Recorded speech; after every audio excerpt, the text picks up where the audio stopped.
Okay, so this video is long overdue, and I know I had posted it like in November that I was going to come up with a YouTube channel, but I'm not gonna lie, I got nervous and I also ended up like second guessing myself, and I was just like, no, like I'm not gonna do it. Why the heck did I even post that?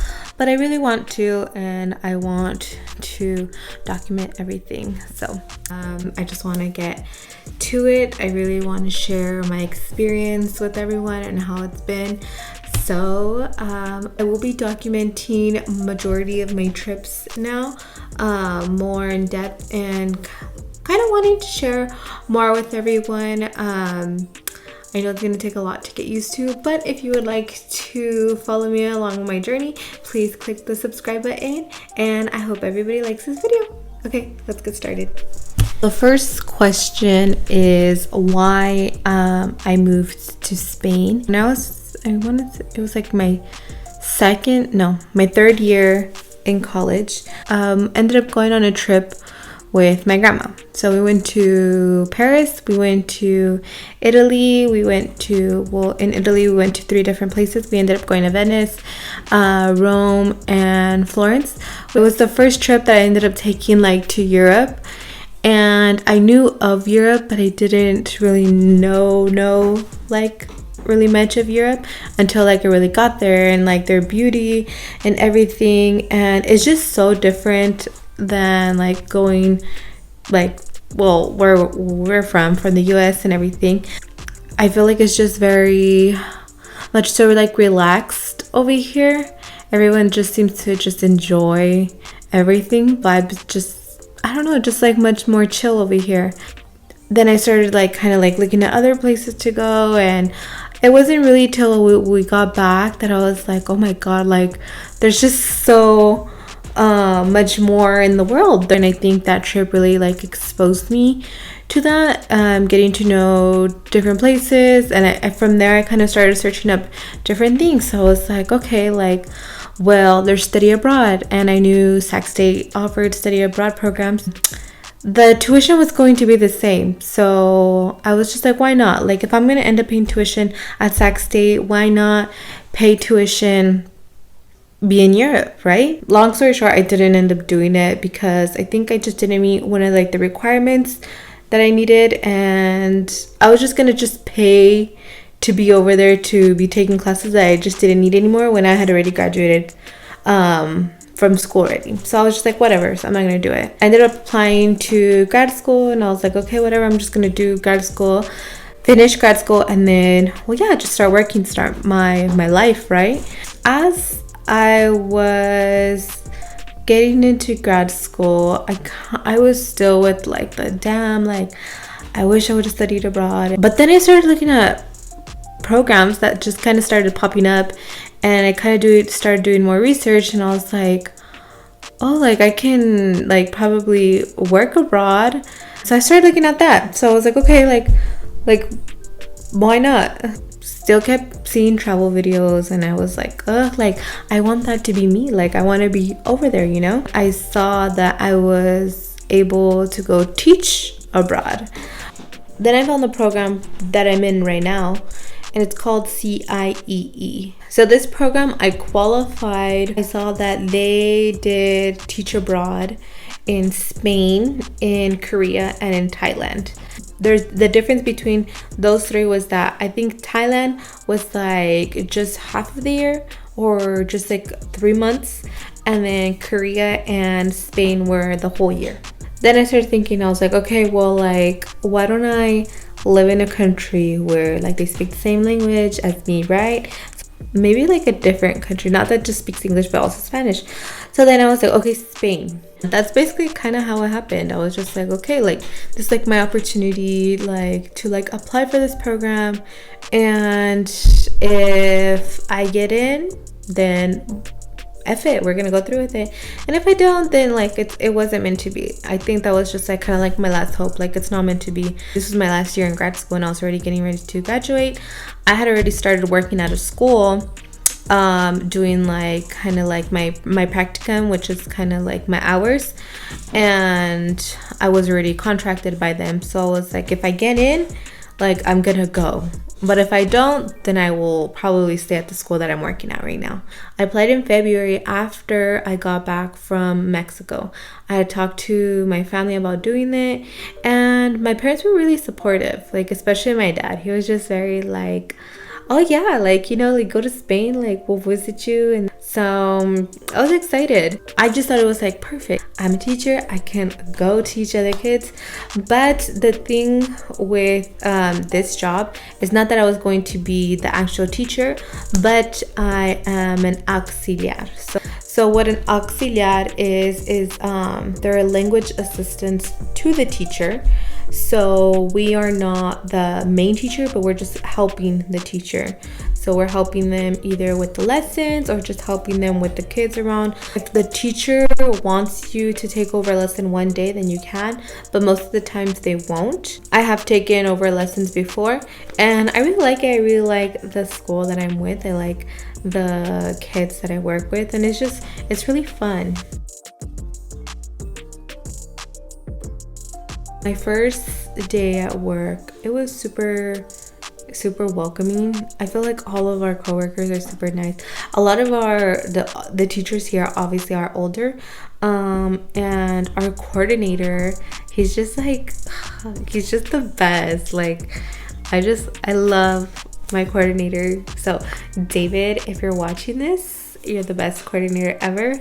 But for reals, he is like, he's just so funny and so fun, and like they're just so chill in their class. Like I'm telling you, here, like the atmosphere for school here is just way different. When it comes to school here, the teachers don't go by their last names, like Miss like Garcia, Miss Alcala, or whatever. They go by their first names. So for me, they just refer to me as Adri or Adriana, and then like Fabi, and then David, which is our coordinator. Everybody here is referred to as their first name.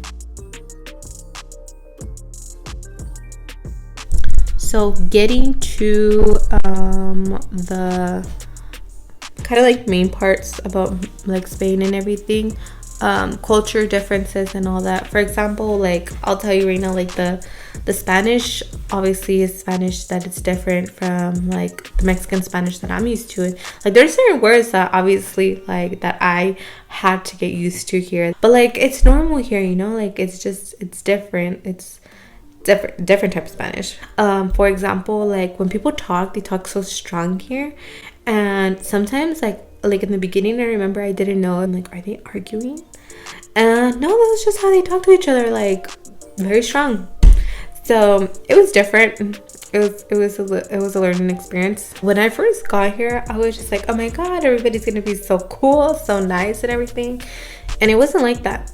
I thought people were gonna be like super friendly, and they're like somewhat friendly. It was very hard to kind of get used to that. Sometimes like people were nice and sometimes people weren't.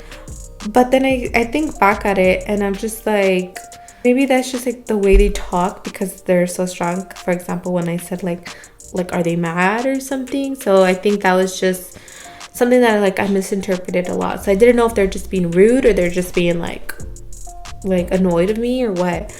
I think it had a lot to do with just like the way they talk. So now more or less I'm able to like conversate with someone and be like, okay, like this show. But for example, it's not a lot of like kind of like customer service how it is in the US. Like we depend a lot on customer service and good services when we eat and everything. Like here at restaurants, it's not like that. It's like we would go into a restaurant and people would like walk past us and just like look at us, like they wouldn't be like, oh hi, like can I help you, do you want a table? Nothing. Like can we sit down? They're like, yeah, go sit right there, like anywhere, go sit anywhere. Like for me, it's like we're used to like, oh, like we'll take you to your seat. But then again, it's not like that here because they don't depend on the customer service. They don't depend on tips because everyone here makes like a good earning as a server here. So they don't depend on the tips. So if you're like, oh, here are €1 or €2, they're just like,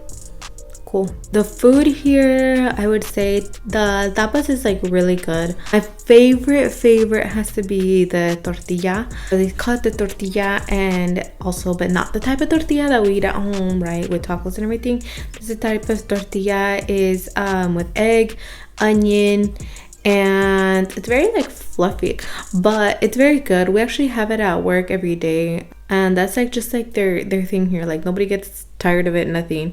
The other thing I really like to eat are the croquetas.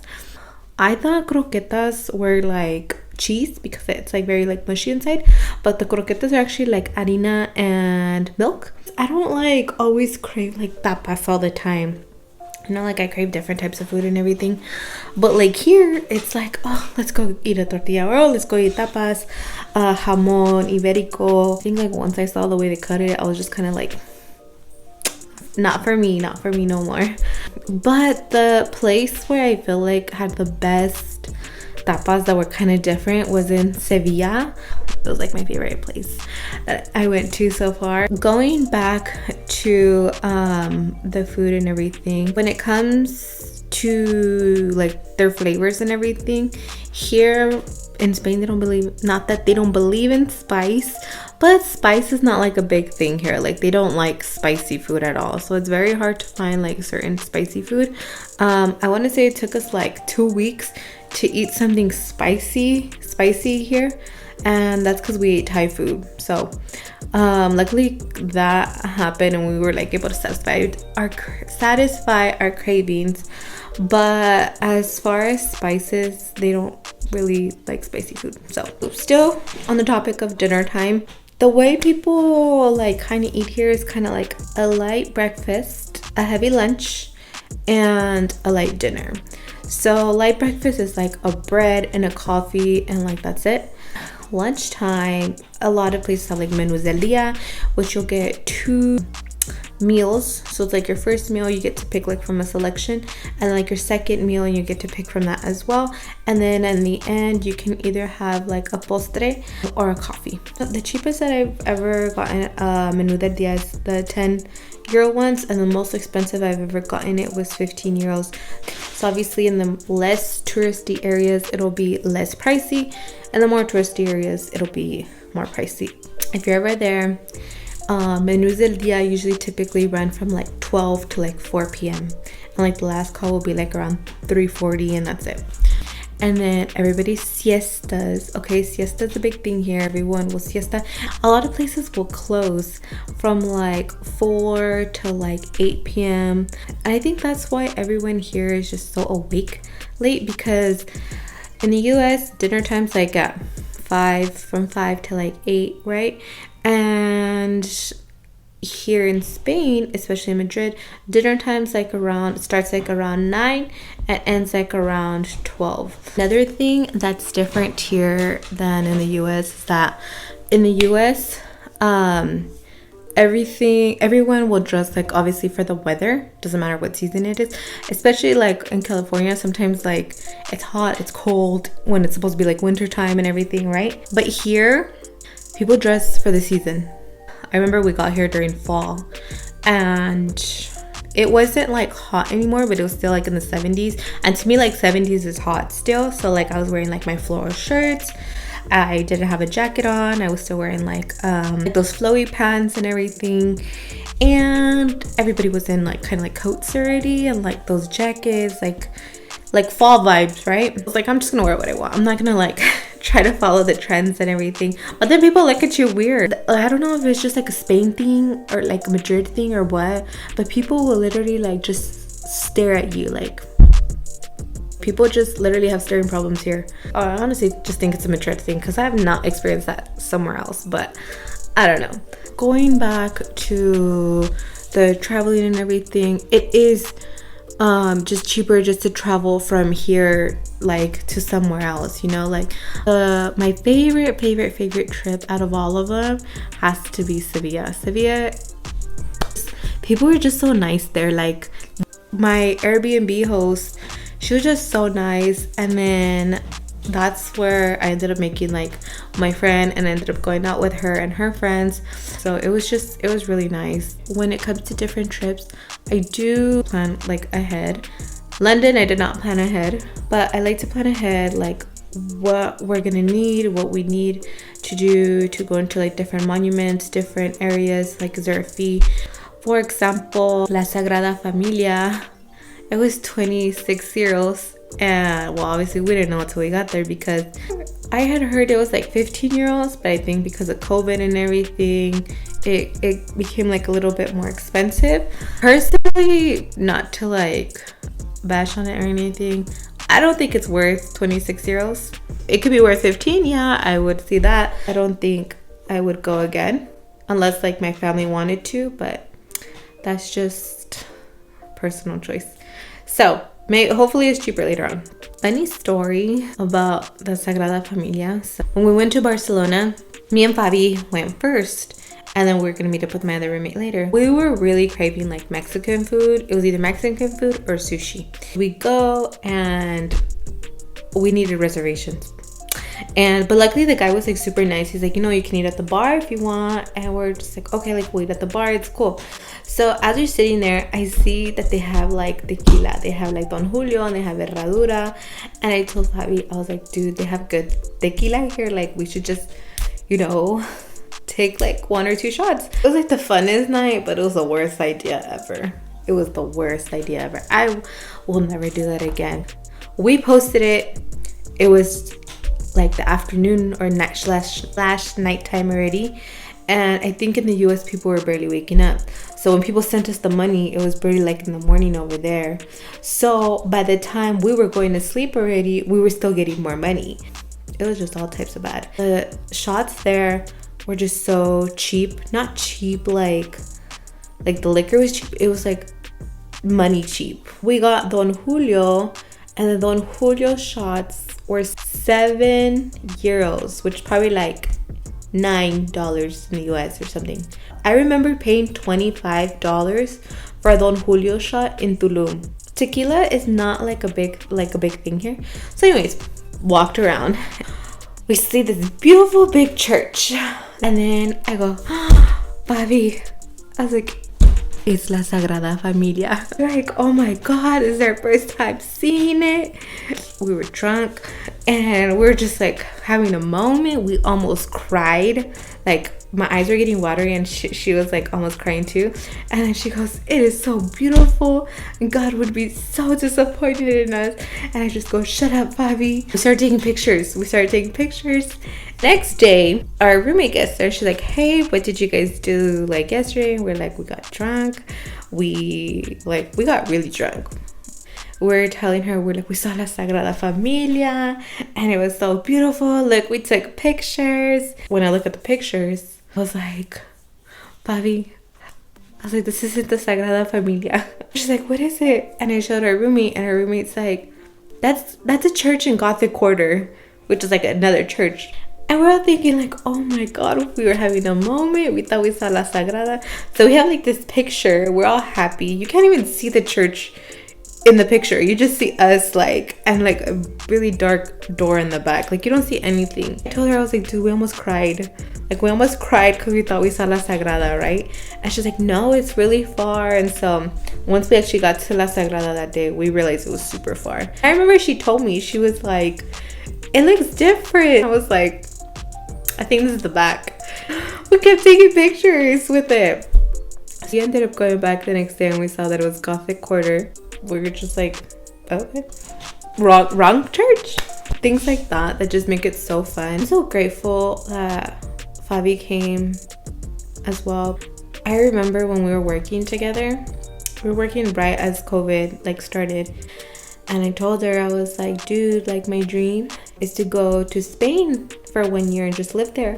And she goes, oh my God, like mine too. And so we started talking about it, and we're like, yeah, when quarantine is over, we're like, we're gonna do it.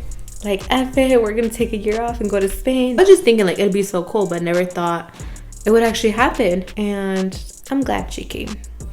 I'm glad you came, Fabi. I hope you're watching. So like when I post a lot how like I'm grateful for being here and everything, like I really am, because it's a totally different world over here than from over there. Me personally, my family does mean a lot to me, so I will be going back one day. I don't know about next year, but I will be going back because I do want to be close to them. But I think me being here, I feel like I'm in the place where I'm supposed to be. I feel, oh my god, why am I crying? I do feel like I'm at the right place at the right time of my life. And I always say like I'm grateful, and I'm grateful for it because I didn't picture myself here 3 years ago. And that was because I fell into a depression. Like really bad, really bad. Just thinking about that and like how far like I've come. Like I'm proud of myself. I think I started working during that time at the schools, and I think it made me feel better. It made me feel better being with like the kids because they were just so funny. And I started talking to certain people that were like close to me. Now I feel way better. I'm in a better place, in a better, state of mind. And I'm happy. I'm happy with my life right now. And going back to everything here, I will say that I feel more at peace with myself. I am in a better place now. I feel more alive. I think that's the best word I can say. I feel more alive.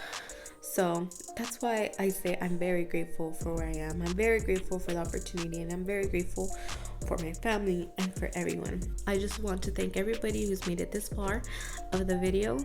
Anyone who I didn't say bye to or couldn't say bye, like I hope you guys forgive me for that, or will see me when I come back. I hope everyone had a happy new year, or has a happy new year, depending on when I post it. But I hope everyone has a great new year starting off in 2022. So bye guys, thanks.